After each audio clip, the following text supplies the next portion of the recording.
The Grand Preceptor was enjoying life to the fullest, and everyone around him raised their cups in celebration, toasting to his long, prosperous years. For over 50 years, this man had climbed from nothing to the absolute peak of the empire, holding power over the entire nation. The twists and turns of his journey were enough to fill a multi-million-word saga. He, Li Fan, had been nothing but a poor scholar when he first transmigrated into this world. Such was fate, and really, what more could a man ask for? Everyone began chanting Grand Preceptor, in excitement. But then an informer burst in, shouting that fire was falling from the sky, some heavenly sign, an auspicious omen, blazing straight toward the Grand Preceptor's manor. Hearing this, even the Grand Preceptor felt a jolt run through his chest. He stepped outside, and the moment he looked up, he exclaimed that this was Dao Xuanji, and asked why the heavens were pushing him so far. The people behind him immediately dropped to their knees, calling the descending figures immortal masters. A lady murmured that this must be an auspicious omen, but the Grand Preceptor was thinking that something was seriously wrong. Above, a voice thundered, demanding that someone hand over a cultivation method. He called out Yu Hong's name, asking if the man really believed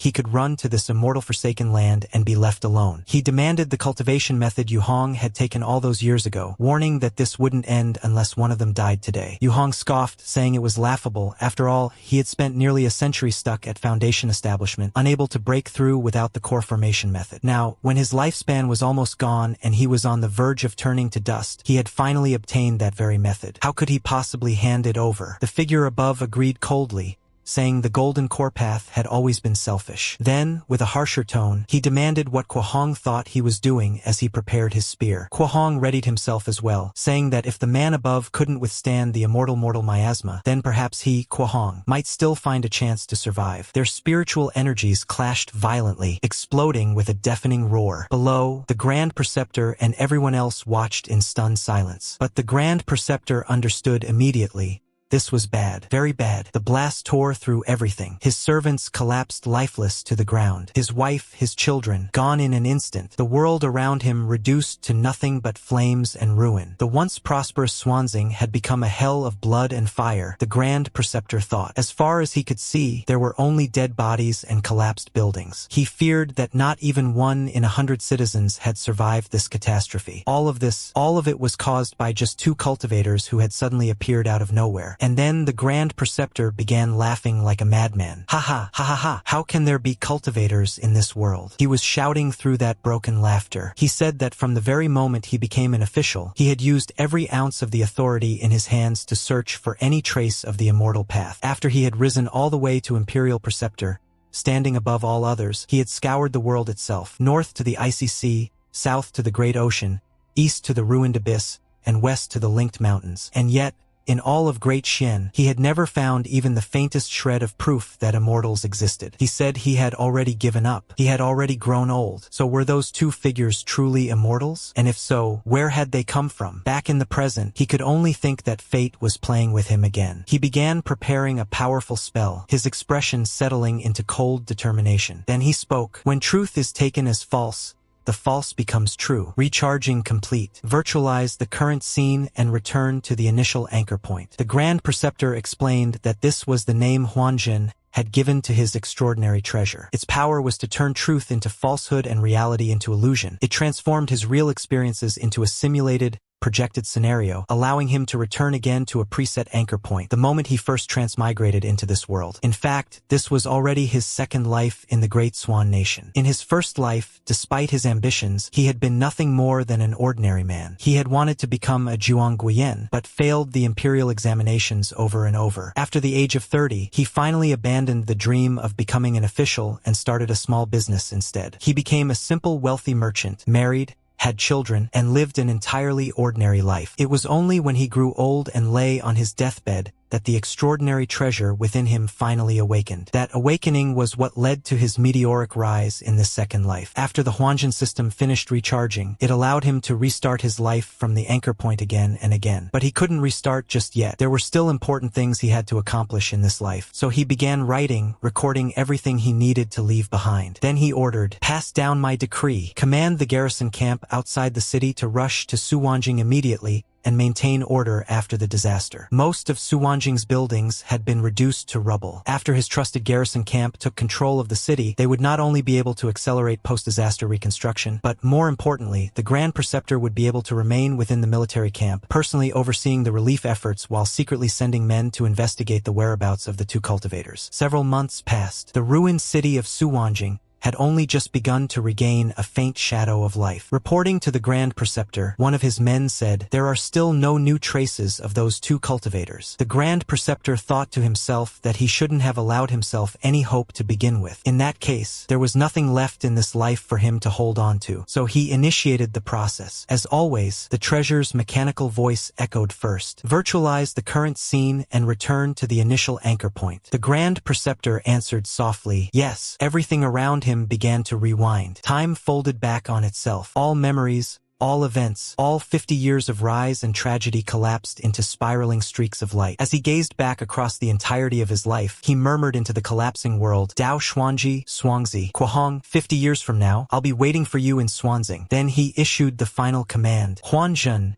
restart a new life. Return to the initial anchor point." "Understood," the machine replied, and the process began. The device began narrating his life in a calm, matter-of-fact tone, summarizing decades of struggle in a few heartless lines. "You have returned to Anchor Year 1. Overjoyed, you behaved quite outrageously and were nearly forced by your aunt to drink evil-warding water purchased from the village which, half a year later, you participated in the provincial examination. Although your ranking was poor, over 30th place, you nevertheless succeeded in becoming a provincial graduate, bringing honor to your ancestors." The Grand Preceptor listened silently as the machine continued. "In Anchor Year 2, you took part in the metropolitan examination and passed with high marks. You also performed exceptionally in the palace examination, placing in the second rank and receiving the title of Jinshur." It went on, completely indifferent to the blood and sweat behind each milestone. "You used connections throughout Swanzing City to obtain the post of County Magistrate of Wen County in Jiangnan. In Anchor Year 3, you began cultivating your trusted inner circle. You successfully produced a batch of explosives and matchlock guns. In Anchor Year 5, refugees gathered and rebelled against King Langya's manor. You led troops to the rescue, saving King Langya and his family. King Langya was extremely grateful to you. In Anchor Year 6,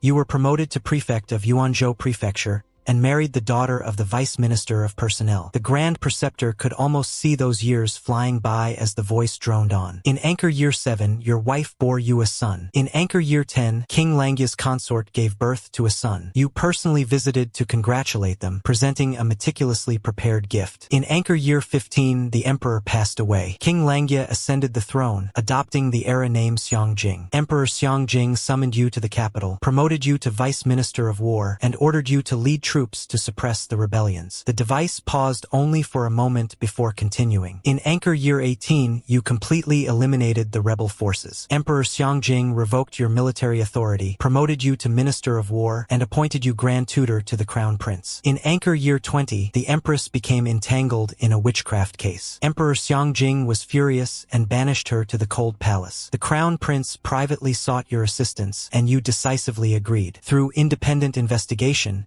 you uncovered the culprit who had framed the Empress, clearing her name. However, Emperor Xiangjing refused to release her from the Cold Palace. In Anchor Year 25, the device continued. You secretly received word that someone had reported you for privately visiting the Empress in the Cold Palace. In the same year, Emperor Xianjing was assassinated by you while returning to the capital. The officials gathered at the Cold Palace and requested the Empress's return. Soon after, the Crown Prince ascended the throne and changed the era name to Kongning. The unemotional voice went on. In Anchor Year 26, you were further ennobled as Grand Preceptor and appointed Grand Secretary of the Deliberation Pavilion, reaching the pinnacle of officialdom. You used this opportunity to eliminate political rivals and establish your own faction in the imperial court. By Anchor Year 30, the people of the world spoke only of the Grand Preceptor, not the Emperor. In Anchor Year 31, the Empress Dowager became pregnant and bore you a son. In Anchor Year 38, Emperor Kongning died in melancholy. In Anchor Year 40,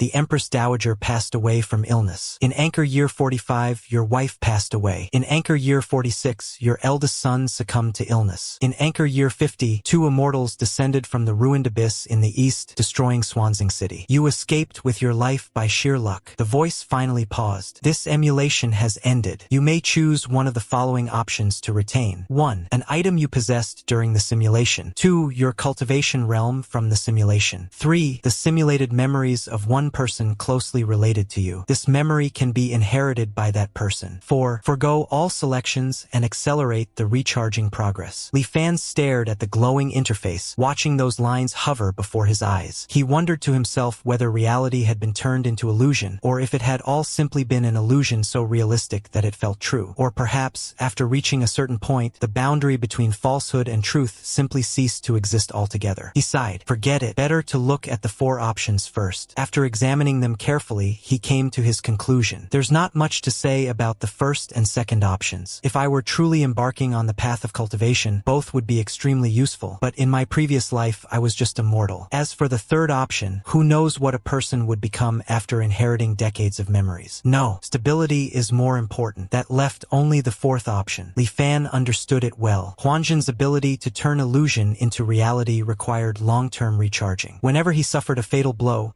Huanzhen would automatically consume its stored charge to protect him. That was why he had escaped death so many times in his previous life. So the 4th option, he thought, is the safest and most rational choice. Accelerate the recharging progress. The system interface shifted, displaying his current stats. Name, Li Fan. Realm, mortal. Physiological age, 20/86. Psychological age, 166/1056. Illusion to reality recharge progress, 30%. Li Fan exhaled softly. 3 lifetimes, 166 years. To think I've already lived that long. He noticed another change and murmured to himself, in my last life, the psychological age limit was only a bit over 900 years. Now it's risen past 1,000. He reflected on it calmly. When one carried too many memories, their mind eventually reached a threshold. Too much weight would crush the soul. This was the so-called erosion of time. However, the upper limit of psychological age increased as one's mental endurance improved. And once he truly stepped onto the path of cultivation, this problem would disappear entirely. His eyes sharpened. The goal for this life is to uncover the secrets of cultivation from those 2 cultivators. 50 years from now, they will descend upon Swansing City again. They will arrive unprepared, but I will not. He continued thinking. Perhaps he could rely not only on gunpowder and firearms, but also on the immortal mortal miasma they spoke of. He couldn't afford to wait idly for 50 years. Since those 2 came from the ruined abyss in the east, he could send people to investigate its depths in advance. The most terrifying thing in life, he thought, is to have no goal. In his past life, there were many nights when he awoke in the Empress Dowager's bed, overwhelmed by emptiness and confusion. He had reached the pinnacle of mortal life. There was nowhere else to climb. Even if he repeated that life 100 times, nothing would change. Power, pleasure, after cycling through them so many times, they became as bland as chewed wax. If things had continued that way, he might have simply chosen to stop reincarnating altogether. But the appearance of those 2 cultivators had changed everything. They had revealed a brand new possibility, an unfamiliar, intoxicating world that seemed to beckon him forward. He felt a spark ignite in his chest. I want to cultivate,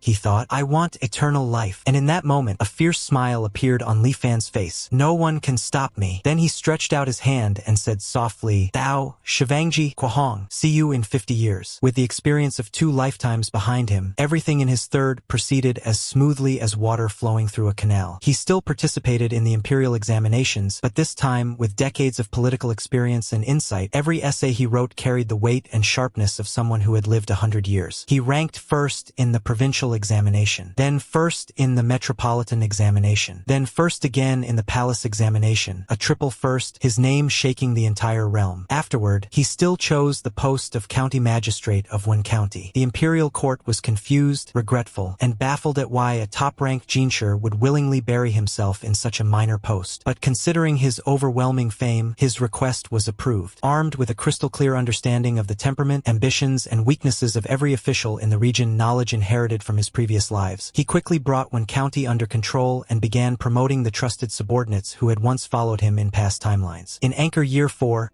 he secretly searched and found someone who could serve as a body double for King Langya, training the man as a loyal subordinate. In Anchor Year 5, he ordered that subordinate to disguise himself as a refugee and lead an attack on King Langya's manor. Li Fan staged a heroic rescue, but in truth, he coordinated with his men from inside and outside, eliminating King Langya and his entire family. At the same time, the double took King Langya's place. From that moment onward, he secretly controlled King Langya's entire manor. Even the Chief Grand Secretary's granddaughter, King Langya's consort, was with him. Inquirer 9. King Langya and the Chief Grand Secretary's granddaughter's wedding proceeded as scheduled. That very night, Li Fan stormed the bridal chamber and consummated the marriage with the consort himself. In Anchor Year 10, King Langya's consort gave birth to a son. Of course, he was Li Fan's blood. In Anchor Year 15, the emperor finally grew critically ill. After receiving the Edict of Succession, Li Fan led his trusted subordinates and rushed to the capital. Once King Langya ascended the throne, Li Fan boldly installed his own men into the imperial court. With the secret cooperation of the Chief Grand Secretary, he seized control of the situation without resistance. In Anchor Year 20,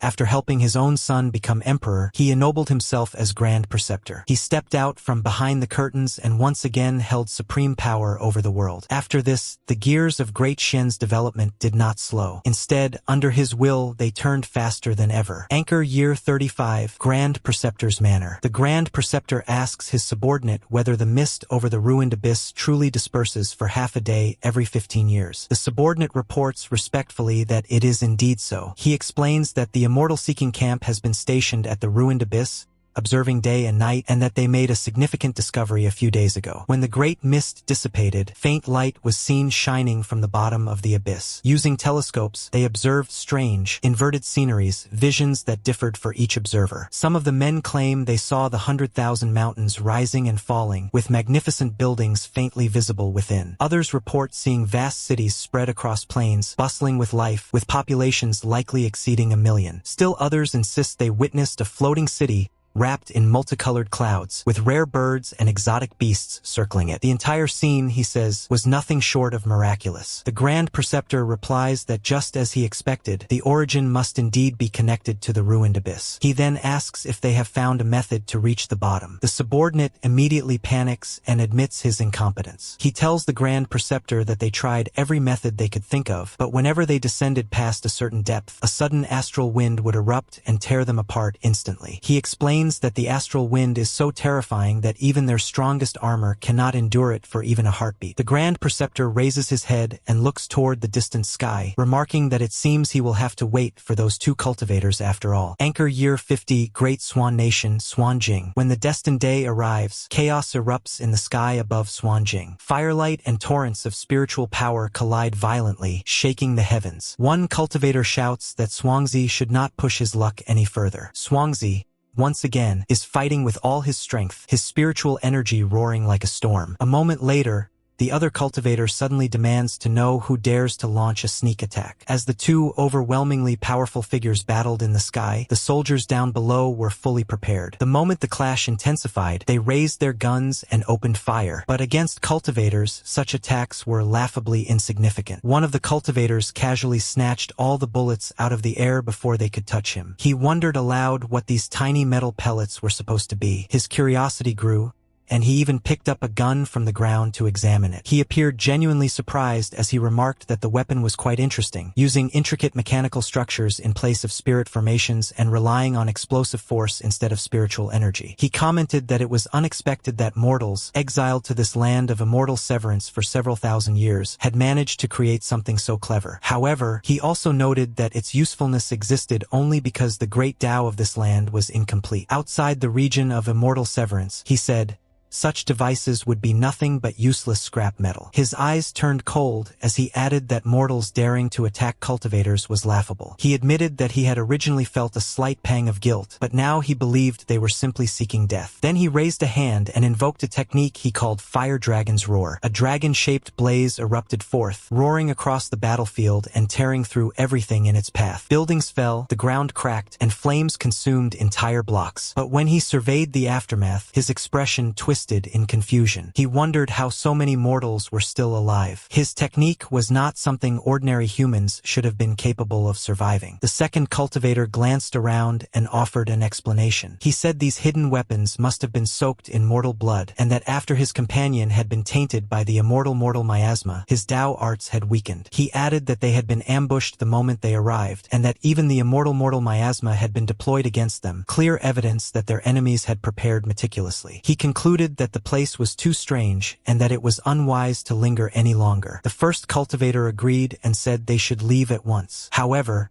just as they were about to depart, a thunderous voice bellowed from far behind them. Someone called out to Dao Suwangji and Chao Hong, demanding that they halt. The voice warned that if they fled today, news of them obtaining a core formation cultivation method would spread across the entire cultivation world by tomorrow. Dao Suwangji was stunned. He insisted that this was impossible, that only the two of them knew about the method. He wondered how the news could have leaked. Chao Hong immediately demanded to know who the culprit was. Before either of them could react, a rain of hidden weapons and artillery shells came pouring down from above and from all sides. Chao Hong's expression twisted in fury. He declared that the attackers were courting death, and spiritual fire erupted wildly from him as he lashed out in rage. But then the owl spirit perched above gives a sharp warning, telling Dao Suwangji that the situation is bad and urging Chao Hong to dodge quickly. The two cultivators try to react, but the explosions swallow them whole. A massive dust cloud engulfs everything, and a moment later, the pair crashes heavily onto the ground. All around them, the soldiers of Xuanjing stand ready, guns locked and aimed at the cultivators. Dao Suwangji manages to stagger back to his feet, rising slowly despite the injuries. At that moment,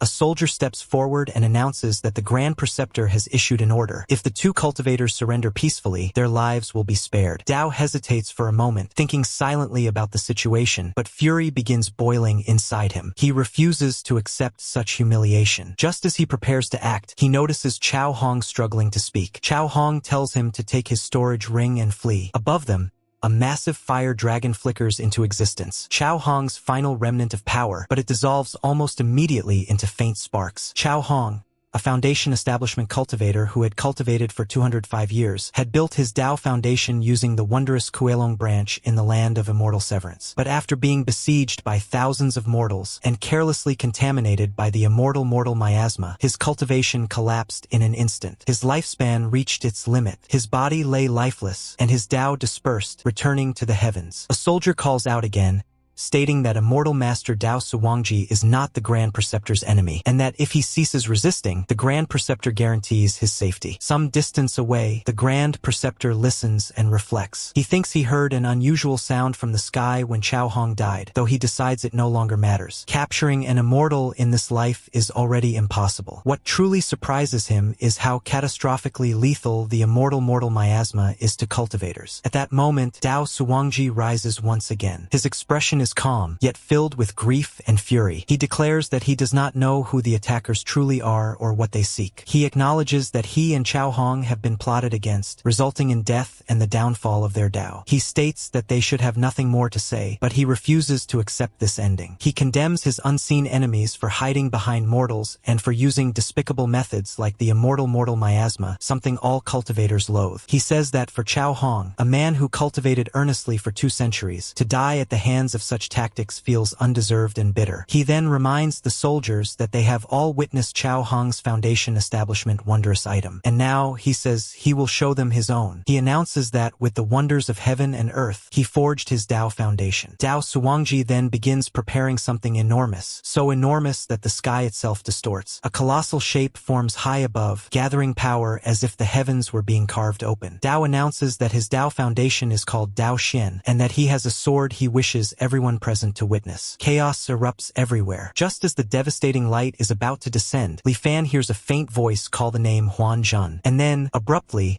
the system notification appears. The simulation has ended. Li Fan's consciousness returns to the quiet of the simulation chamber. After experiencing the full weight of Dao Suwangji's final technique, he feels the shock settle deeply in his heart. He reflects that this must be what a cultivator at the peak of foundation establishment truly is. Without the immortal mortal miasma, he admits that reincarnating 100 times would still not be enough for him to pose even the slightest threat to such beings. He had not expected the immortal mortal miasma to kill Chao Hong outright, outright, even collapsing his Dao foundation and dispersing his Dao entirely. He thinks back to their interactions and realizes that the 100 years of brotherhood they spoke of had not been empty words after all. He recalls how Dao Suwangji shouted warnings to Chao Hong the moment they were ambushed, how Chao Hong, when realizing he could not escape death, immediately entrusted the core formation cultivation method to Dao Suwangji, how Dao Suwangji, upon seeing Chao Hong die to an assassination, could not bear it and abandoned his own escape route, choosing instead a final,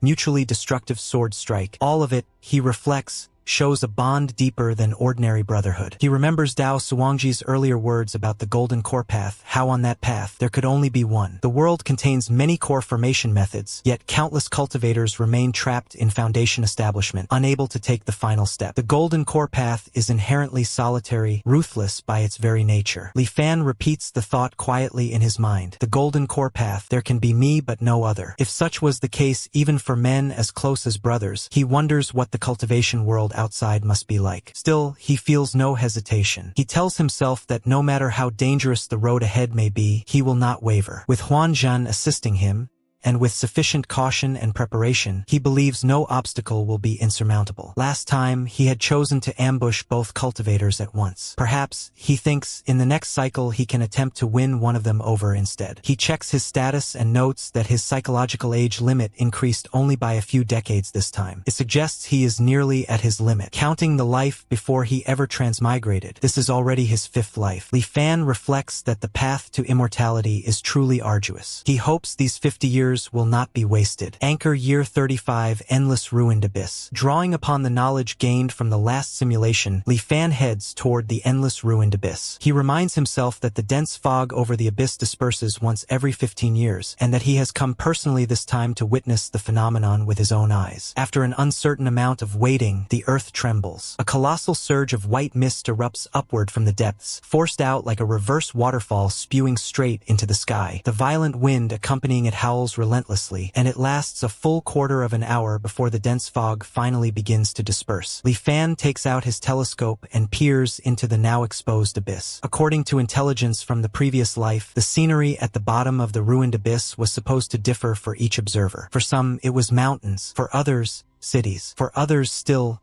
floating palaces or strange celestial realms. But what Li Fan sees is nothing of the sort. He sees only darkness, a heavy, suffocating void. In that darkness, he senses something faint, indistinct, yet unmistakable, the aura of a dead Dao. He freezes, realizing that the immortal Dao he is seeking is no longer alive. A chill runs down his spine as he questions what could have happened. He wonders what kind of event could kill the immortal Dao itself, and what catastrophe must have befallen the entire cultivation world for such a thing to occur. Anchor Year 50, Xuanjing City. Once again, the scene unfolds exactly as before. Chao Hong and Dao Suwangji are clashing fiercely in the sky, their powers shaking the heavens. Chao Hong warns Dao Suwangji not to push him too far, but before either can escalate, a barrage of gunfire erupts from the ground. The soldiers below unleash round after round, shouting that they have been waiting for Chao Hong under the orders of immortal master Dao Suwangji. Chao Hong is stunned. He wonders how Dao Suwangji could have possibly known his escape route in advance. Then,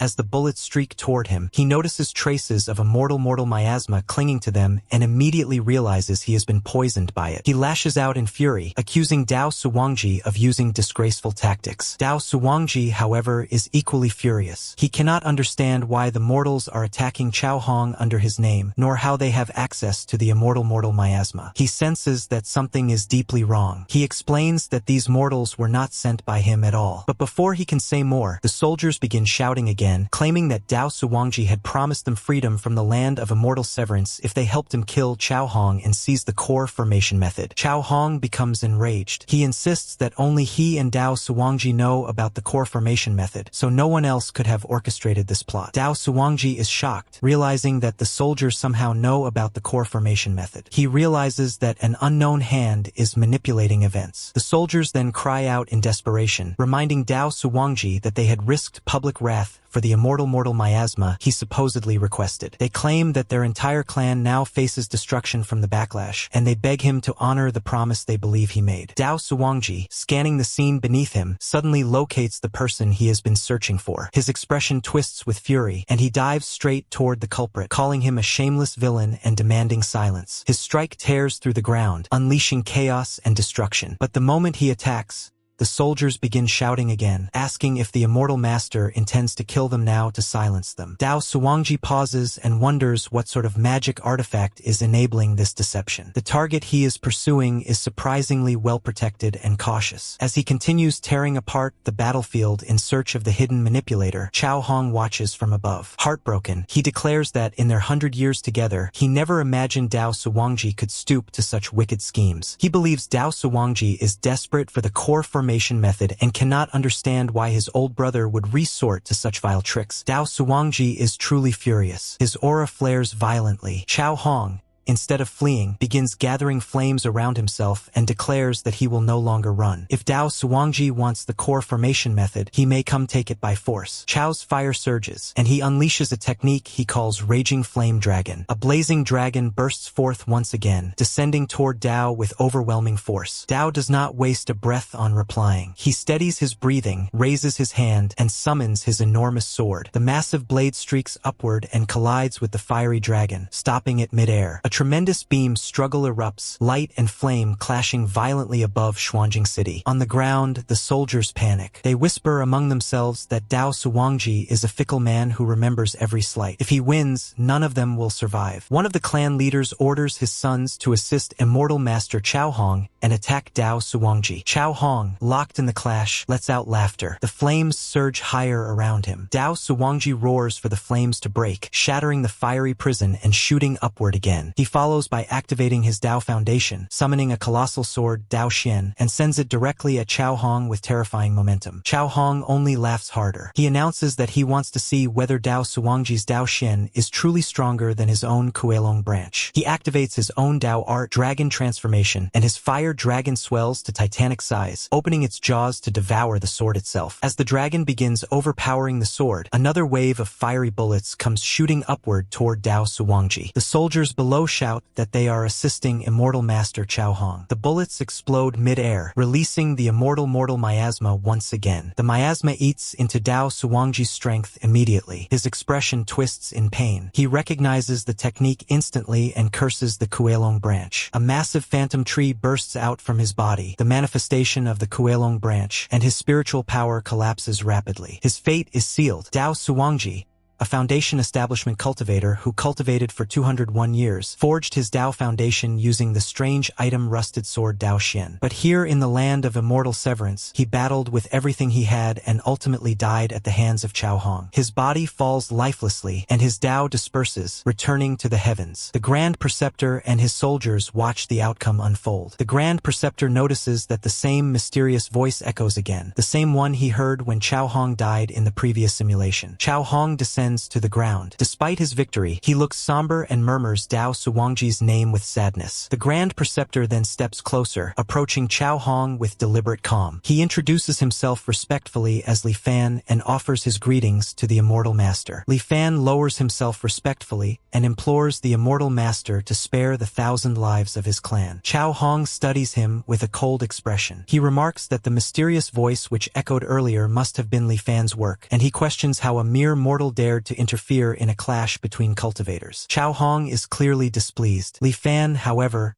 explains calmly that everything he did was merely an attempt to grasp the slightest chance of survival. He repeats that if the Immortal Master had been defeated, his clan would surely not have escaped annihilation. Chao Hong, despite being furious at Dao Suwangji's treachery, cannot help thinking of their century-long brotherhood. Still, he acknowledges Li Fan's reasoning. He remarks that a sliver of hope is indeed what everyone in the world struggles for, and that Li Fan dared to risk death at his hands for that reason alone. He says Dao Suwangji had always acted decisive and trustworthy for 100 years, and he never imagined Dao would resort to such despicable deception that even targeted mortals. Chao Hong also states that the Immortal Severance Grand Array is unimaginably dangerous. Even cultivators would struggle to escape it, so bringing mortals along is impossible. Li Fan is stunned and asks whether even the Immortal Master himself does not know a way to leave this sealed land. Chao Hong confirms it. He tells Li Fan bluntly that there is no method for Foundation establishment cultivators to leave with mortals. He adds that Li Fan is only a mortal anyway, there would be no reason to lie. Hearing this, Li Fan is overwhelmed with hopelessness. He cannot speak for a long moment, but he collects himself and suggests that this is not a place suitable for further discussion, and invites the Immortal Master master to follow him. The two move into an underground shelter and sit down. Once settled, Li Fan brings up the issue again. He asks if the immortal master truly meant what he said, that mortals cannot be taken out of the land of immortal severance. Chao Hong answers that a golden core realm cultivator might be capable of shielding a mortal long enough to pass through the immortal severance grand array, but for someone at Foundation establishment,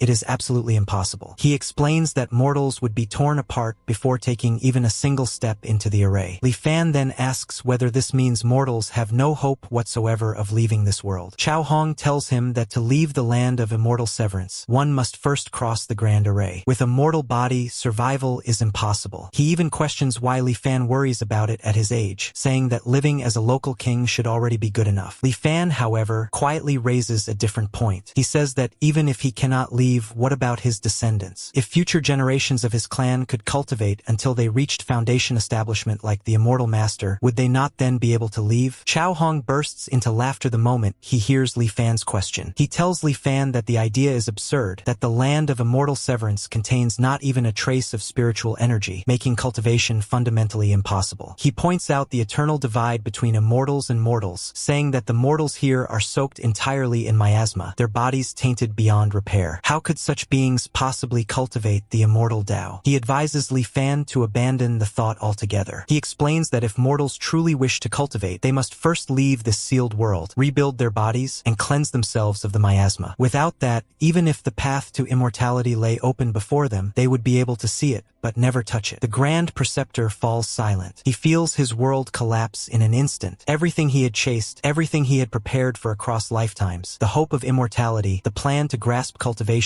the belief that his descendants could rise above this prison, shatters before him. With a trembling and devastated voice, he asks whether the separation between immortals and mortals is truly eternal, whether there really is no way at all. Chao Hong answers that there is truly no possibility. The Grand Preceptor closes his eyes and, after a moment of painful composure, turns away. He says that if the immortal master has no further commands, he will take his leave. Even Chao Hong seems taken aback by the sheer weight of Li Fan's despair. But before he can say anything further, he finally senses something unusual. Immortal mortal miasma rapidly spreading throughout the underground chamber. His strength falters instantly, and he collapses, unable to resist the poison. Outside, the Grand Preceptor stands quietly. His expression is cold and determined. He reflects that since immortals and mortals cannot coexist, he has no reason to fully trust a cultivator's words. He reminds himself that he is immortal, and mortals who cling blindly to an immortal's mercy will always die helplessly. And so, he takes his next step. The Grand Preceptor silently organizes his thoughts, piecing together everything he has learned. He reflects that according to Chao Hong, this place is indeed a true land of immortal severance, and its origin lies in a calamity that struck the ancient cultivation world thousands of years ago. He recalls what Chao Hong implied. In the beginning,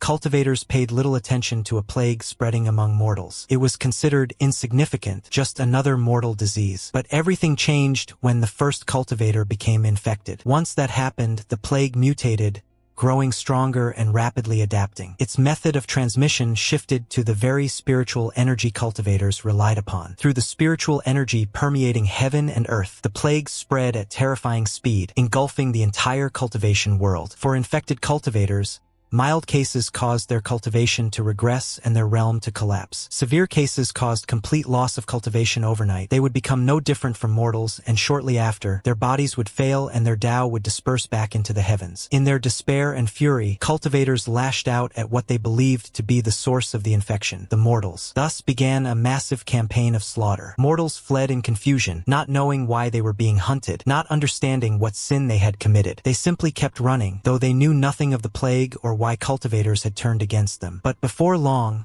the slaughter was forcibly halted. The plague did not diminish with the deaths of mortals. Instead, with fewer mortal hosts, it escaped all restraints, spreading even more violently along the spiritual energy of the world. Because it now spread directly through the energy of heaven and earth itself, even more cultivators fell. The cultivators realized that merely waiting for death was not their nature. One group began researching methods to cure or resist the plague. The others proposed a drastic measure, the infamous Great Migration Plan. The plan was simple and cruel. All mortals in the cultivation world would be relocated, banished, to surrounding small worlds devoid of spiritual energy, to shattered grotto heavens, abandoned realms, and similar isolated places. Then, powerful arrays would be erected to seal these worlds forever, ensuring that mortals could never return. After this plan, there were no mortals left in the cultivation world. But time passed, and cultivators had descendants. Not all children born from cultivator lineages possessed spiritual roots. Many were born as ordinary mortals. Inside the bodies of these mortals, faint traces of the ancient plague still lingered. And because this plague remained lethally dangerous to cultivators,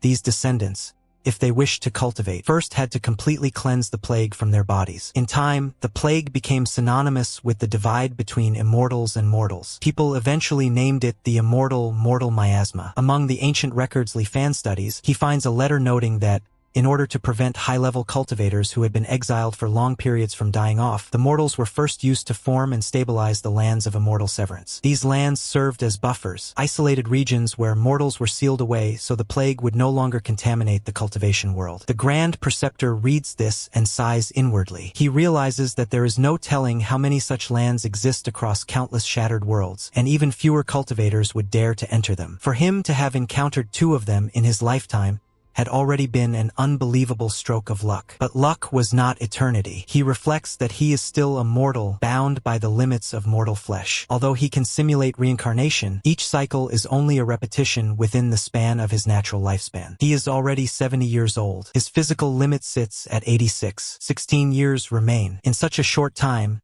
the chance of encountering another cultivator is nearly 0. He wonders if he truly is fated to repeat the life of a mortal again and again, trapped in endless cycles. After waiting bitterly for nearly 300 years across multiple lives, how could he be willing to resign himself to such a fate? He asks himself if there is truly no path out. Unable to accept this truth, he presses Chao Hong further. He asks how the mortals from the Great Migration were originally brought into the land of immortal severance. Chao Hong replies that they were essentially prisoners, dragged here while weakened by the immortal mortal miasma and bound with restrictive chains. Chao Hong expresses irritation, pointing out that Li Fan still hasn't given up. He asks what the point would be even if Li Fan managed to leave. A 70-year-old mortal still wanting to cultivate. Wasn't that absurd? Li Fan ignores the insult and instead asks whether, now that Chao Hong has lost all his cultivation, he would be able to cultivate again if he returned to the outside world. Chao Hong is taken aback. Li Fan calmly adds that if Chao Hong can help him find a way to return to the cultivation world, then perhaps he might even take Chao Hong with him when the time comes. Chao Hong reacts with outrage, calling Li Fan a treacherous villain trying to deceive him yet again. But Li Fan responds that whether it is truth or deception, it is still a sliver of hope. He asks Chao Hong whether he truly intends to give up that hope and die of old age in this tiny sealed world. Chao Hong is struck silent. After a long moment, he finally answers. He says that if he remembers correctly, the artifacts used during the Great Migration should have been something like flying boats or flying shuttles. He explains that in ancient times, the cultivation world was vast, prosperous, and filled with countless sections. Transportation artifacts such as those were extremely common. Chao Hong continues explaining that after the Great Change, every cultivator feared for their own survival. They began acting alone, refusing to travel together. Thus, flying boats and shuttles grew rarer and rarer until they nearly vanished from the world. The Grand Preceptor is startled. He asks whether the great change in heaven and earth refers to the bizarre plague of immortal mortal miasma. Chao Hong shakes his head. He clarifies that although the immortal mortal miasma was strange, it alone was not enough to shake the foundation of the cultivation world. The only reason the miasma spread so violently was because most cultivators had already fallen in an earlier disaster, the great calamity of the cultivation world, rooted in the golden core path where there can be only one. He explains that although countless core formation methods exist, the number of cultivators trapped in foundation establishment is far, far greater. Li Fan, the Grand Preceptor, suddenly connects the dots and asks whether this calamity means immortal methods cannot be cultivated simultaneously by multiple people. Chao Hong confirms it. He adds that ancient records say there was no such restriction in the distant past. The great sects of old were countless, prosperous, and open. Disciples learned side by side, guided by their masters, sparring freely with fellow practitioners of the same method. It had been a golden age, magnificent, vigorous, lively. But then, everything changed. Chao Hong explains that one day, cultivators realized their efficiency in cultivating plummeted dramatically. While meditating, each practitioner could feel, deep within their Tao heart, exactly how many people were cultivating the same method across the entire world. They soon discovered something terrifying. The more people who cultivated the same method simultaneously, the lower the cultivation efficiency for everyone involved. Cultivators across the world stagnated. Foundation establishment cultivators remained stuck. Golden core cultivators stalled at their bottlenecks. And as the years passed and lifespans neared their ends, hidden killing intent surfaced. People who were masters and disciples the day before, people who had called each other brothers and sisters, suddenly all viewed each other as mortal enemies. Chao Hong says that within a single night, the entire cultivation world changed. Anyone who practiced the same method as you instantly became a threat. Someone stealing your Tao, your progress, your lifespan. Someone blocking your path. And so, as long as another person cultivated the same method, the conclusion was inevitable. A fight to the death. Even the rogue cultivators who fled into deep mountains or hid themselves inside secret realms were eventually hunted down. Chao Hong explains that escape was impossible because anyone practicing the same method could sense the presence of others cultivating that same method, no matter how far apart they were. The Grand Preceptor then asks how cultivators manage to practice in the present age, given that immortal methods cannot be cultivated simultaneously. He also wonders what the cultivation world has become after surviving such a calamity. Chao Hong answers that in the current era, anyone who wishes to cultivate has only a handful of choices. First, they may join the Myriad Immortals League, a loose alliance composed of many independent cultivators. Within the league, practitioners can exchange for cultivation manuals and resources using contribution points, which are earned by completing missions or trading with other members. Second, there is the Five Elders Association, an organization created by 5 supreme experts. Its influence is vast. Anyone with cultivation aptitude may voluntarily join, choose a cultivation method to practice, and receive support. The cost, however, is steep. Members must sign a sole contract pledging to serve the 5 Elders Association for a fixed period of time. Hearing this, the Grand Preceptor comments that from Chao Hong's description, it sounds almost as if cultivation methods are not scarce at all in the modern cultivation world. Chao Hong replies that this is a misunderstanding. The methods available through these organizations are all fragmented. They were newly compiled over the years by the major powers. A practitioner can cultivate these fragments up to the peak of the Qi refinement realm at most. Beyond that, the path ends. If one desires to take the next step and form a Tao foundation, they must abandon their previous method and switch to an entirely new one. And the same thing happens again above foundation establishment. Each breakthrough requires a new method. The Grand Preceptor asks whether switching methods each time a realm is broken through means all previous cultivation is wasted. Chao Hong says that is not entirely true. He explains that all cultivators practice something known as a fragment of the supreme primitive true scripture. It is not a cultivation method so much as a secret art. Its purpose is to allow cultivators to voluntarily disperse their own realm without suffering catastrophic losses. After dispersing their cultivation to switch to a new method, they can rapidly catch up to the level they had before. The Grand Preceptor marvels at the explanation. He remarks that such a wondrous art, something allowing cultivators to disperse their realms without fatal loss, could only have appeared at the perfect time, otherwise the world's cultivators would never have accepted the constant switching of cultivation methods. Chao Hong answers that cultivators have no choice. He sighs and says that a true method is almost impossible to obtain. He adds that Taoist Wang Ji never understood, even at the moment of his death, that the reason Chao Hong seized the method and fled was not solely because it was a core formation method. It was because it was a true method,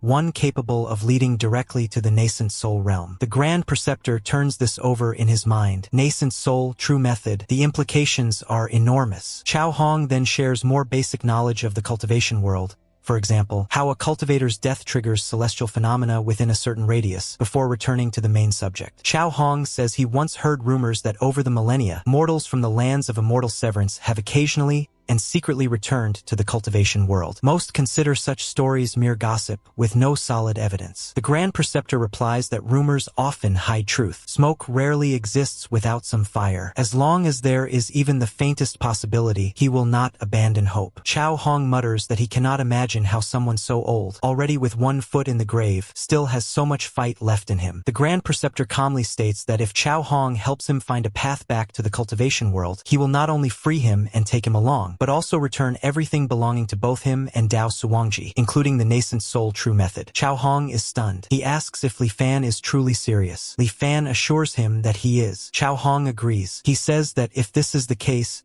he will spare no effort in helping. The Grand Preceptor later reflects on the efforts that followed. With Chao Hong's assistance, he collected every historical text and ancient record in the land, seeking even the faintest clue about the Great Migration era within the broken remnants of antiquity. Meanwhile, he mobilized the army to excavate ancient tombs on a massive scale, hoping to uncover relics, artifacts, or any trace that could point to the method used for migration. These actions stirred massive resentment among the populace. Officials submitted admonishing memorials every day, but he suppressed all opposition with iron will. Even so, he acknowledges bitterly that far too much time has passed since the Great Migration. The clues are too scarce, and his remaining lifespan is simply too short. 16 years later, underground vault. The Grand Preceptor sits alone in the cold depths of the vault, his back hunched, his breath shallow. He reflects silently that his time is nearly up, and yet he has found nothing. No concrete path, no method to escape the land of immortal severance. His body feels frail, like a candle guttering in the wind, liable to be extinguished at any moment. Before this life ends, he resolves to examine the contents of the storage ring thoroughly. Inside, countless items rest in neat arrays. Intricate devices from the Thousand Mechanisms sect, jade rings, golden chapters, handwritten notes, and even a nascent soul stage cultivation method. Yet, under current cultivators, the number recorded is 0. He sighs inwardly. The nascent soul stage, what a supreme treasure. Yet he remains a mortal, unable to sense spiritual energy at all. He sits upon a mountain of priceless treasures, but has no fate to enjoy any of them. His gaze falls upon the rusted sword Dao Xian, the foundation establishment's strange object Dao Suangji used to build his Dao foundation. According to Chao Hong, once a cultivator dies, the wondrous properties of their foundation establishment object fade along with their body and Dao. Yet, as he examines it now, he feels a faint but undeniable flow of energy pulsing from the blade. A moment later, a soft notification chimes in his mind. Chargeable item detected. Rusted sword Dao Xian, damaged. Would you like to channel energy and recharge? The Grand Preceptor stares in stunned silence. The sword is not dead, can still be recharged, and the system is offering him the option. Li Fan chooses to confirm the option. The system immediately responds, indicating that anchor charging progress has begun. A small bar appears, rising slowly from 1%, while a separate line shows that his current number of anchor points is 1. As the process unfolds, Li Fan quietly reflects. According to Huan Zhan's information, once the anchor charging progress reaches 100%, a second anchor point will be unlocked. From that moment onward, whenever he chooses to return, the entire simulation will be virtualized, and he will be able to restart from any unlocked anchor point. The thought excites him. Unlocking a second anchor point would be unbelievably convenient. Strange objects of heaven and earth may be rare here, but the cultivation world beyond is vast and boundless. There must be countless strange objects waiting to be discovered. As long as he can escape this land and break its shackles, the possibilities are endless. He notes that aside from some basic spirit stones, the ring contains nothing else worth taking. It is time to end this life. He calls upon Huanjin. The system immediately displays the familiar prompt. This simulation has ended. Please select one option to retain. An item held during the simulation. Your cultivation stage from the simulation. The simulation memory of one closely related individual. Forgo all choices to accelerate anchor charging. Li Fan selects retain one item. All the items he acquired appear before him in glowing projection. Scrolls, treasures, fragments, tools. He is momentarily impressed, but quickly realizes something frustrating. Items stored inside the storage ring cannot all be retained at once. He mutters to himself that there is no help for it. He must choose the nascent soul cultivation method. The moment he confirms his choice, the system flashes his status window. But something new appears that makes him freeze. Nascent soul true method bound. Li Fan realizes that this means the method has been permanently stored inside Huanjin. It cannot be lost, destroyed, or taken away. It will follow him across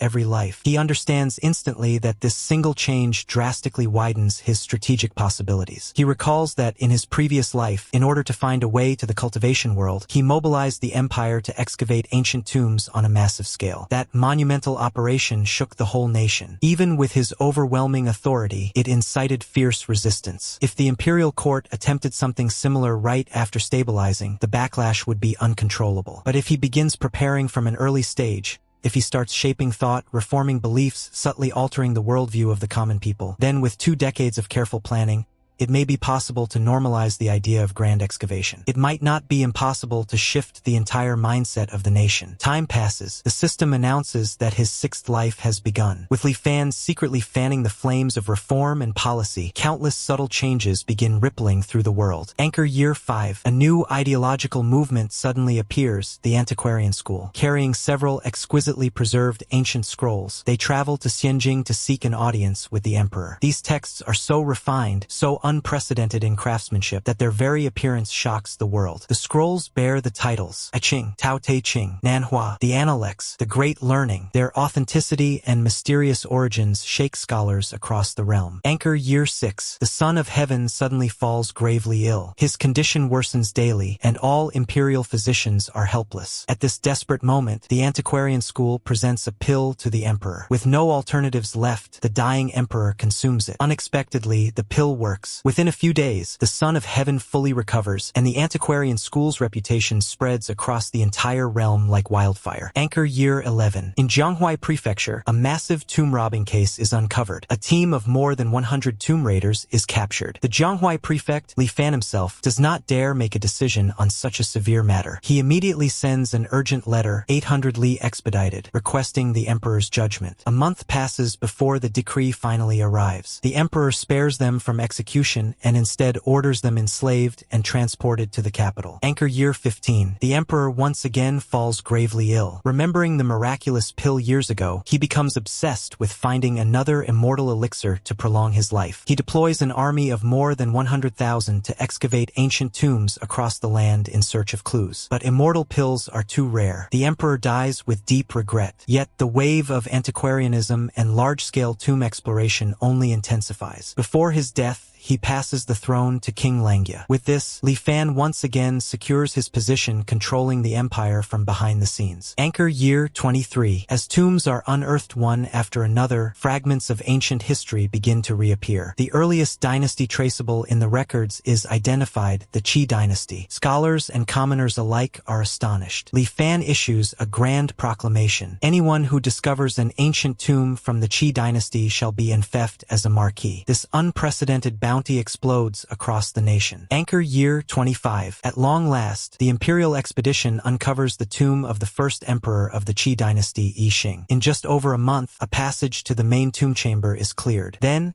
after all obstacles are removed and the final seal is broken, Li Fan, surrounded by crowds of officials, soldiers, scholars, and antiquarians, steps into the ancient darkness. He enters the tomb of the ancient emperor with his own hands. The main tomb passage extended for several hundred meters. Both walls were covered in vivid, lifelike murals, paintings that remained astonishingly clear even after several thousand years. The deeper the group walked, the more the murals seemed to glow under their torchlight, as if they were watching the living past unfold. Eventually, they reached the main tomb chamber. The chamber itself was colossal, 40 to 50 meters high, and stretching thousands of meters in both length and width. The ceiling had been crafted to mimic the night sky, embedded with tens of thousands of night-luminous pearls arranged in the pattern of ancient constellations. The light from above cast gentle star-like radiance across the chamber. Mountain peaks dotted the chamber, rising tall and imposing. All of them were submerged in a fixed sea of clouds. No one understood how such a phenomenon had been created. The clouds did not drift, nor had they dissipated across millennia. They simply hung there, still and eternal. Invisible paths connected the peaks, and as the expedition walked across them, even the most hardened officials could not help expressing awe. Li Fan himself could not help thinking that these must be the methods of true immortals. Eventually, their path brought them to the tallest peak, atop which stood a simple thatched hut. At first glance, it seemed ordinary, even humble, but as they approached, they realized the thatch was woven from countless strands of fine gold thread, each thinner than hair. Li Fan ordered 2 guards to open the door. They complied immediately. Inside, Li Fan stepped into the chamber alone. What he saw first completely froze him in place. On the inner wall, a simple inscription was carved. Taihang Sect, Outer Sect Disciple, Yi Xing. The Grand Preceptor stood silently for a long moment, absorbing the truth. It appeared that this Yi Xing had indeed joined a cultivation sect, but only as an outer sect disciple, one who never stepped onto the immortal path. In the end, he must have been exiled to this sealed land just like all mortals during the Great Migration. What struck Li Fan most was that even in death, the man had not identified himself as an emperor of the Qi dynasty. He still called himself an outer sect disciple of the Taihang sect. Li Fan remembers Chao Hong's earlier explanation that all great sects in the world supposedly perished in the Great Calamity before the Great Migration. Yet this tomb told a different story. Clearly, there was a hidden chapter of history here. He deduces that Yi Xing must have been involved with the Taihang sect, one of those responsible for the Great Migration in this realm. What he truly wished to confirm was whether the flying boat used during the migration still existed. A subordinate reports that the camp has found records indicating a flying boat listed among the burial goods of a nearby chamber. However, that chamber had already been looted. Li Fan is stunned, and the subordinate continues. Judging by the damage, the looting occurred more than 1,000 years ago. Li Fan feels a wave of despair crash into him. It is happening again. He loses control for a moment and smashes several objects in fury. He cries out internally that every time hope appears, each time he glimpses a path forward, it dissolves into nothingness, like a flower in the mirror or the moon reflected in water, beautiful but forever beyond reach. After regaining some composure, he issues a proclamation. A bounty shall be announced to the entire world. Anyone who discovers clues related to the immortal flying boat will be enfeoffed as a marquis governing 1,000 households. Anchor Year 35. Another informer arrives with trembling urgency. He reports that an immortal's tomb has been discovered. The informer explains further. A few days prior, a group excavating an inconspicuous grave was struck by a mysterious force, suffering heavy casualties. The antiquarian camp sent experienced veterans overnight, but even they could not disturb the tomb. Despite the grave's small size, it resisted all attempts to open it. Li Fan immediately orders them to bring the immortal mortal miasma and unseal the tomb using it. His voice leaves no room for hesitation. The officers rush to obey. As the miasma is spread around the tomb, Li Fan reminds them to exercise extreme caution during excavation. If they find anything resembling a flying boat, they must report to him at once. The soldiers acknowledge his command and proceed. Moments later, another informer comes running, breathless and excited. He reports that among the burial goods, there appears to be an item resembling a flying boat. Li Fan's heart leaps. He doesn't even wait for further explanation. He immediately rushes to the site. When he arrives and sees the object with his own eyes, he is struck speechless for a moment. Is this supposed to be a flying boat? He steps closer, and the truth becomes obvious. The object is far, far too small. Li Fan looks at the tiny wooden boat and cannot help wondering whether this could really be the flying boat he has spent so many lifetimes searching for. As he walks deeper into the tomb, his eyes fall upon a series of carvings left on the wall by the tomb's owner before death. Only after reading them does he finally understand the entire story. The tomb owner was named Qian Hong, a foundation establishment cultivator. More than 3,000 years ago, he had been hunted by enemies and, with no way to escape, fled into the land of immortal severance. Because the sealed realm lacked even a trace of spiritual energy, he relied solely on a few spirit stones he carried. But the stones quickly ran out. Without spiritual energy to replenish himself, his cultivation weakened day by day. In time, he became little different from an ordinary mortal. He speculated that when mortals were exiled into this land during the Great Migration, 1 or 2 flying boats must have been left behind. Clinging to that hope, he searched the sealed world tirelessly. After decades, he finally discovered the tomb of Yi Xing, and indeed, a flying boat was inside. But to his despair, the core formation array powering the flying boat had long since been ruined. Without the art of artifact refinement, he could not repair it. Unable to restore his cultivation or leave the sealed world, he abandoned his final hope. Before death, Qian Hong carved his last message. If a fellow Taoist obtains this and returns to the immortal world, please consider the items in this tomb my humble thanks. Li Fan stands silently after reading it. With the protection of the formation array outside the tomb, Qian Hong must have been confident that someday another cultivator would arrive. Li Fan decides to examine what has been left behind. The first item he uncovers is labeled Heaven and Earth Strange Object, Halting Steel Fragment. The Grand Preceptor recognizes that this must have been the true source of the tomb's protection. Heaven and Earth Strange Objects rarely decay naturally. Unfortunately, Huan Zhen shows no reaction. Li Fan understands why. They had used an enormous amount of mortal miasma to force open the tomb. The halting steel fragment must have been contaminated, transforming it into an ordinary stone. Its miraculous properties are lost. He lets out a long sigh. He then moves to the second item. It is a manual titled Lesser Huan Zhen Art Qi Refinement Stage Cultivation Method. Below it is a line. Current cultivators. 1. Li Fan's eyes narrow. Even after 3,000 years, someone somewhere is still cultivating this rare method, one connected to the mysterious Huanjun. The second cultivation manual in the tomb is labeled Cloud Water Record Foundation Establishment Stage Cultivation Method. Beneath it is the same strange line. Current cultivators. 1. Li Fan frowns. Someone is currently cultivating it. He wonders if this could be some kind of trap, but then dismisses the thought. More than 3,000 years have passed. Forget foundation establishment. Even a golden core cultivator would have long turned to dust by now. If so, why do these methods still show active cultivators? He quickly grasps the truth. After the Great Calamity, cultivation methods were repeatedly recompiled by major powers like the Myriad Immortals League and the Five Elders Association. If these methods originated from that era, then the versions circulating today must have passed through countless hands. They likely have an original archive, and whenever the authorities see a method with no active practitioners, they reissue it for exchange. In other words, in the span of 3,000 years, these two methods have probably been cultivated by countless individuals. Li Fan quietly acknowledges how dark and complicated the system is. He moves to the third item and freezes. Before him lies the Taihang boat, the very flying vessel used by the ancient Taihang sect to migrate mortals to this sealed world. After wandering for several millennia, it has finally fallen into his hands. Huanzhen immediately provides a description. Taihang boat, tool used by the Taihang sect during the Great Migration. Internal formation array damaged. Li Fan feels overwhelming emotion. After hundreds of years of searching, his wish is finally fulfilled. Though damaged, the flying boat exists, and he no longer cares that he himself cannot repair it, because he knows someone who can. Anchor year 50, once again, the day of the battle. Just as before, Chao Hong and Dao Suwangji clash in the sky of Suanjing. Their voices echo through the heavens. Dao Suwangji demands that Chao Hong hand over the method he obtained that day, insisting he won't simply let him escape into the land of immortal severance. But before the argument escalates, an unexpected voice cuts through the air. Someone says that a mere core formation method is hardly worth fighting to the death over.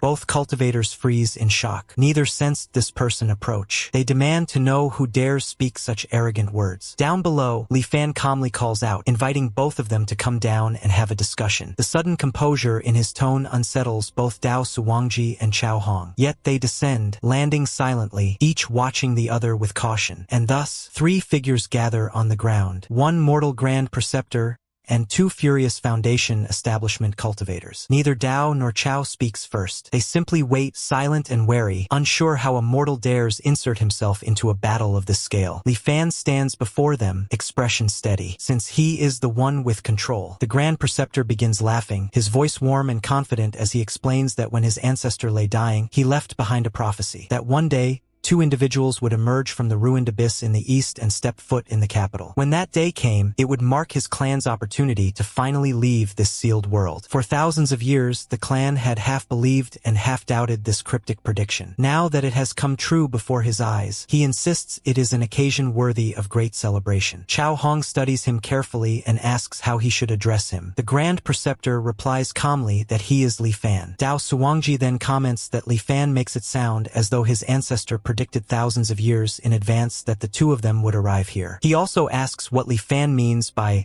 opportunity to leave this place. Li Fan's eyes sharpen. He asks whether the two of them truly do not believe him. Chao Hong admits that the matter sounds far too mysterious. He explains that although he and Dao Suwangji have wandered the cultivation world for a century, neither of them has ever heard of a divination art capable of predicting events thousands of years into the future. Li Fan responds by asking whether they have ever heard of the Tianyan sect. The moment the name is spoken, both cultivators stiffen. Chao Hong immediately reacts in shock, asking if Li Fan is referring to the ancient sect renowned throughout the cultivation world for its unparalleled divination arts. Li Fan confirms it. He takes a deep breath and declares that his ancestor had indeed been a member of the Tianyan sect. He explains that although his ancestor had joined the sect, the old man had little interest in cultivation itself. Instead, he became obsessed with the arts of calculation and divination. Under normal circumstances, this would have been harmless. But when the Great Calamity struck and the mortals were ordered to migrate, his ancestor, who possessed only early-stage qi refinement cultivation, would not have been compelled to participate. However,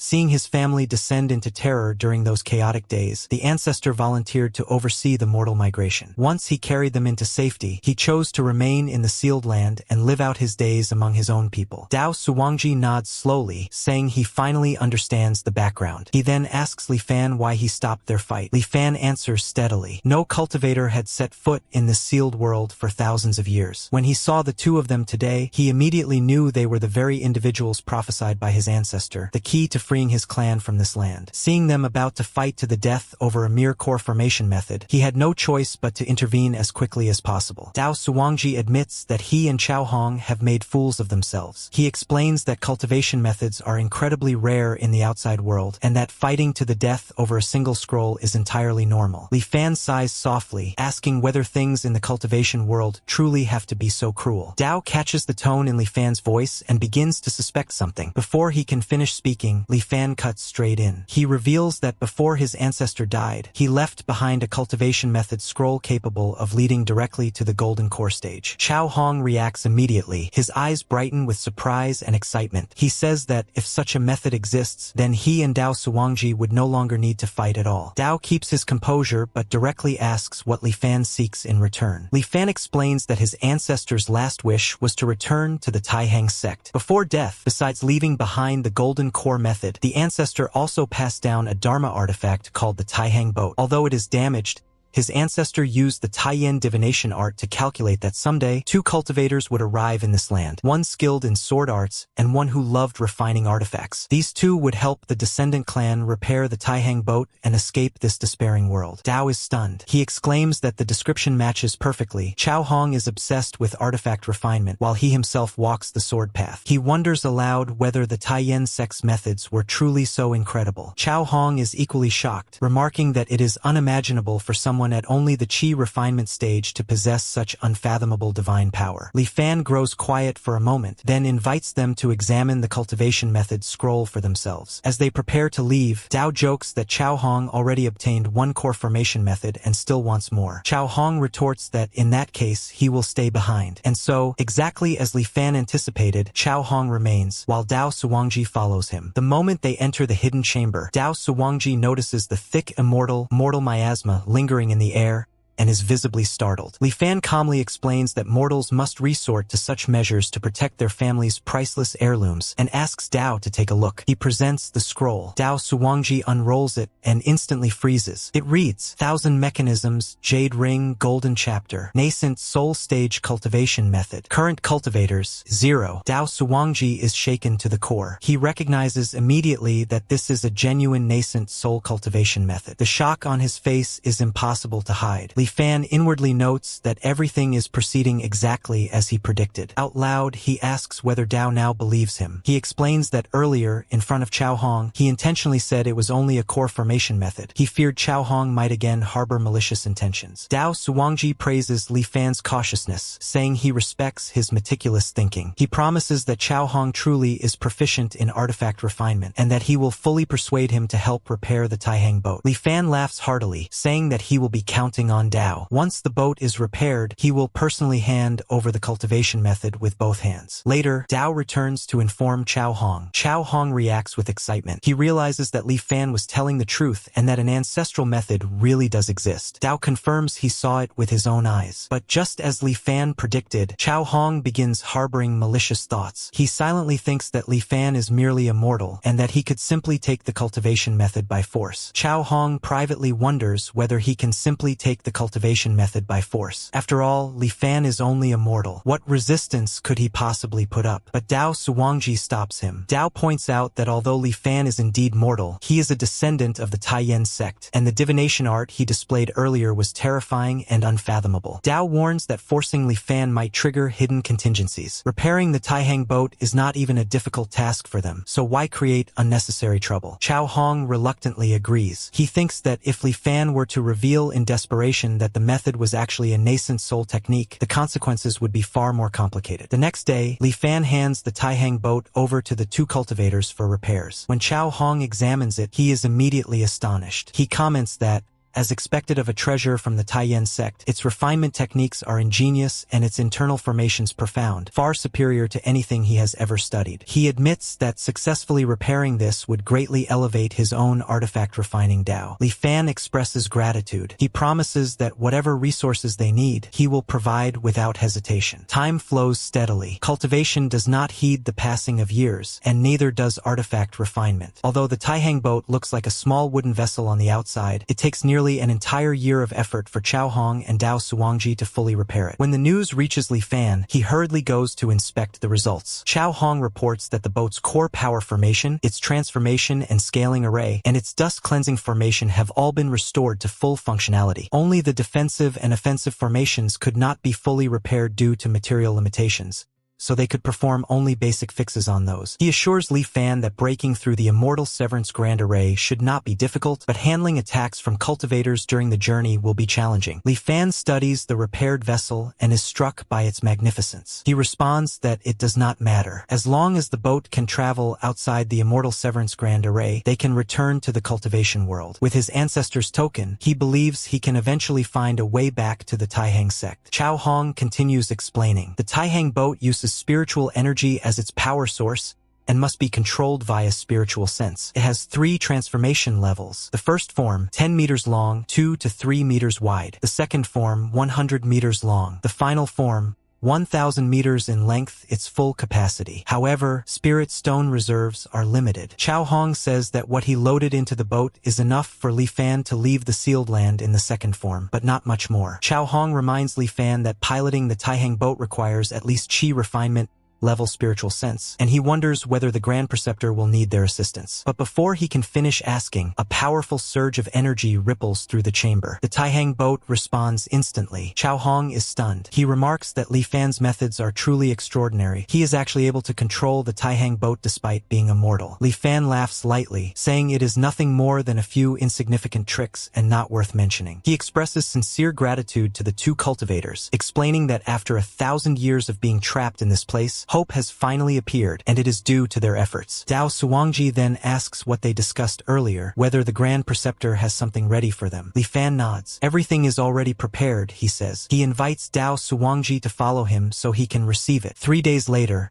after receiving the cultivation method scrolls, Chao Hong and Dao Suwangji come to bid farewell. Dao explains that their spirit stones are nearly exhausted. If they remain in the land of immortal severance any longer, their cultivation will decline sharply, so they must leave immediately. He says that if Li Fan ever makes it out, he may come find him at Linqian City in the Kongyun mountain range. Chao Hong then presents a carefully drawn map. It depicts the region near the exit of the sealed land. He apologizes that there were no jade slips available, so he had to draw it using brush and paper. Li Fan thanks him earnestly. After exchanging a few more polite words, Chao Hong and Dao Suwangji transform into 2 streaks of light and shoot across the sky, leaving the mortal realm behind. As they depart, Chao Hong comments that Li Fan possesses astonishing willpower and is indeed an extraordinary mortal. He adds that it is unfortunate Li Fan is so old. Even if he reaches the cultivation world, he will not have many years left. Dao replies that without eternal life, everything else is meaningless. He says that the reason they fought so desperately earlier was precisely because they still held hope for immortality. Chao Hong then asks Dao exactly what cultivation method Li Fan gave him. Dao suggests that it might be similar to the one Chao Hong received. He tells him not to worry. Once he enters seclusion and breaks through to the golden core stage, he will not forget the 3 promises he made to Chao Hong. They approach the boundary where the protective array still shrouds the exit. The mist has not yet dispersed. Chao Hong glances at the churning fog and asks whether Dao Suwangji dares to charge through it. Chao Hong immediately engulfs himself in flame and, laughing, says there is nothing to fear as he shoots straight through the mist. In the Taihang boat's control room, the Grand Preceptor steadies himself. He notes that it will be another 14 years before the white mist disperses again, but he is already 71 years old. By the time he reaches 85, he will be at his limit, unable to pilot the Taihang boat at all. With nothing left to linger for in this life, he decides that today he will uncover the truth of the land of immortal severance. As the boat pushes forward, the fog below the ruined abyss shrouds everything. A vast expanse of white surrounds him, giving rise to a strange sense of unreality. Then, suddenly, Suddenly, the Taihang boat jolts sharply, as though it has struck something invisible. The hull trembles violently. The Grand Preceptor wonders if this is the astral wind layer. Chao Hong had warned that the astral wind blades here could tear a mortal apart instantly, and even Foundation establishment cultivators must rely on spiritual energy to endure it. He silently acknowledges that without the protective formation array, the consequences would be disastrous. Half a shurchen later,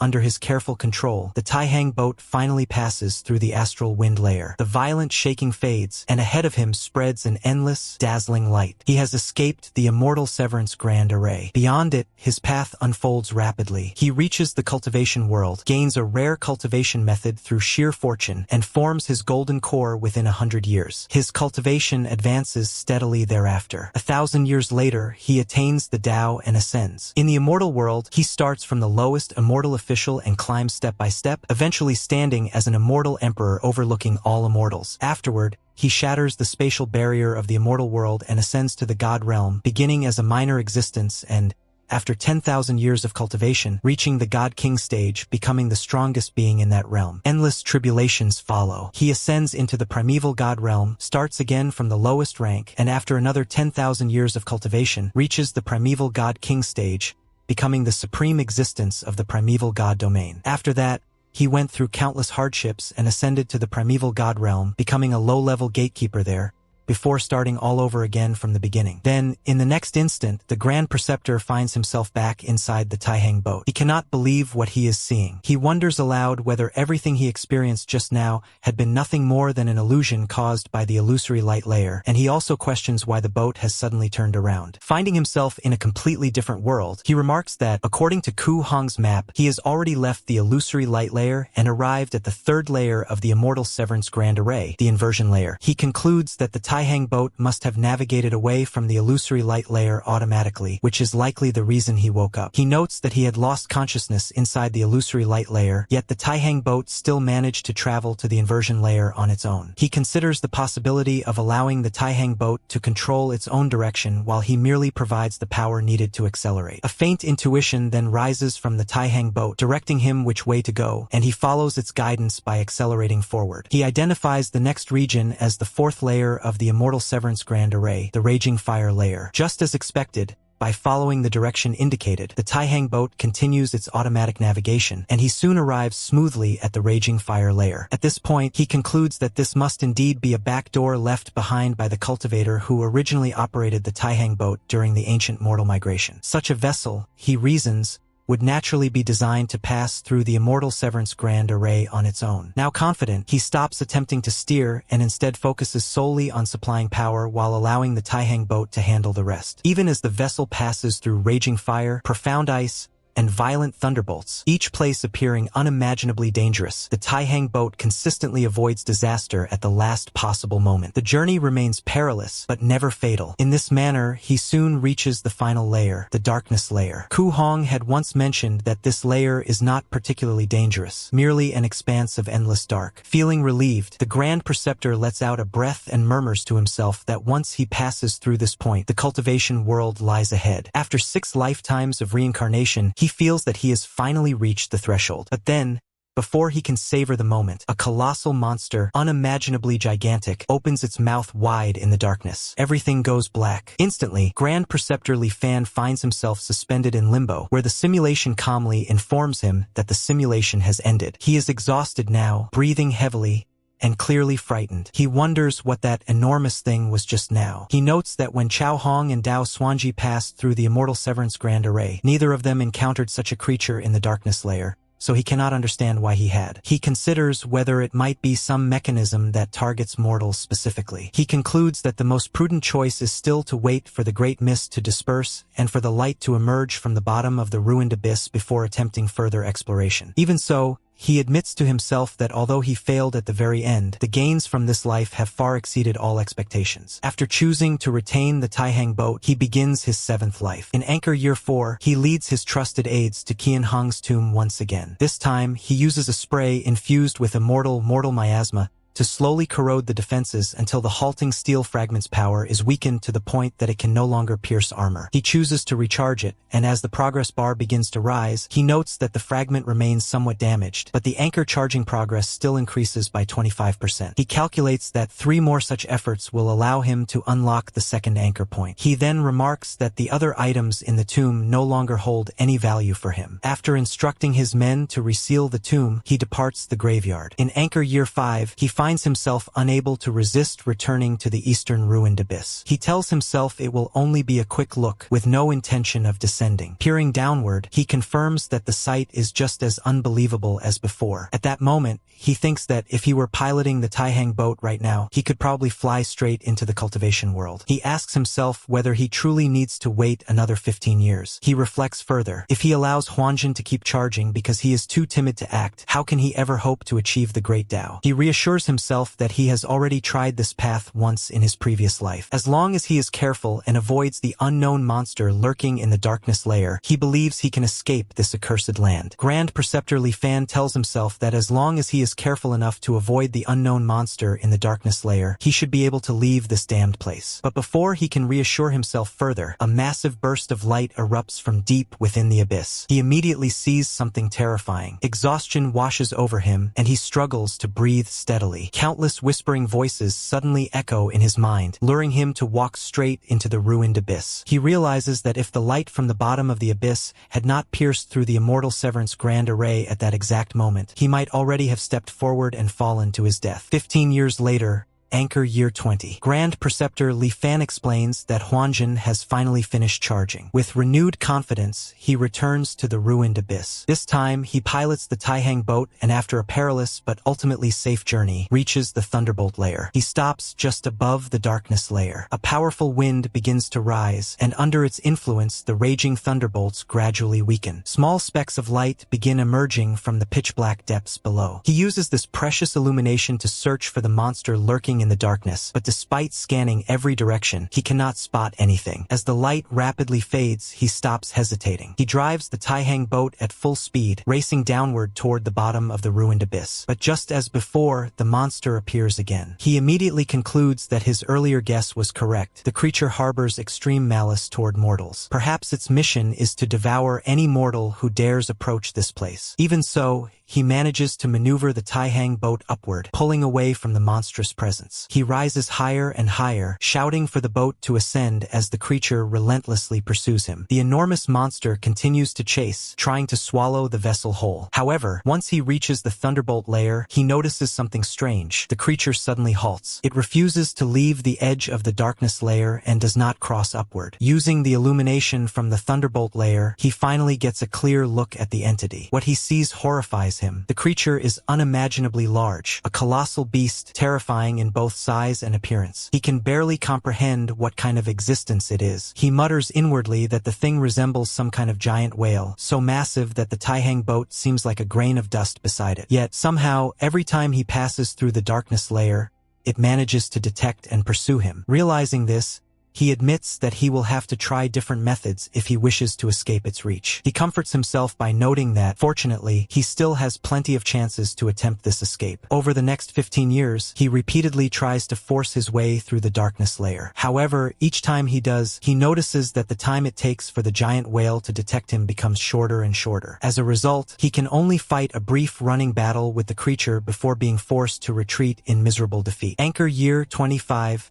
Thunderbolt layer. He observes that only on the day the white mist retreats does the giant whale seem delayed by something, taking noticeably longer to discover him. He believes that, with this extra sliver of time, he might finally be able to fly all the way to the bottom of the ruined abyss. This time, he resolves to risk everything. He plans to charge downward at the absolute fastest speed possible, hoping to cross the darkness layer before the giant whale can react. As he descends at full speed, an illusory scene forms below, drawing closer and closer. But then, the giant whale's terrifying roar echoes through the darkness once again. It seems enraged, furious that this tiny boat has dodged its jaws again and again. Li Fan quickly realizes that there is not enough time. The creature will catch him. In desperation, he calls out to Huanjin. A notification appears, informing him that the simulation has ended. Once again, Grand Preceptor Li Fan chooses to forego all retention options and accelerate the charging progress. He notices, however, that the upper limit of his psychological age no longer increases. It seems he has finally reached the cap. He tells himself that it doesn't matter. He still has 748 years left to waste as he pleases. 8th life. In Anchor Year 4,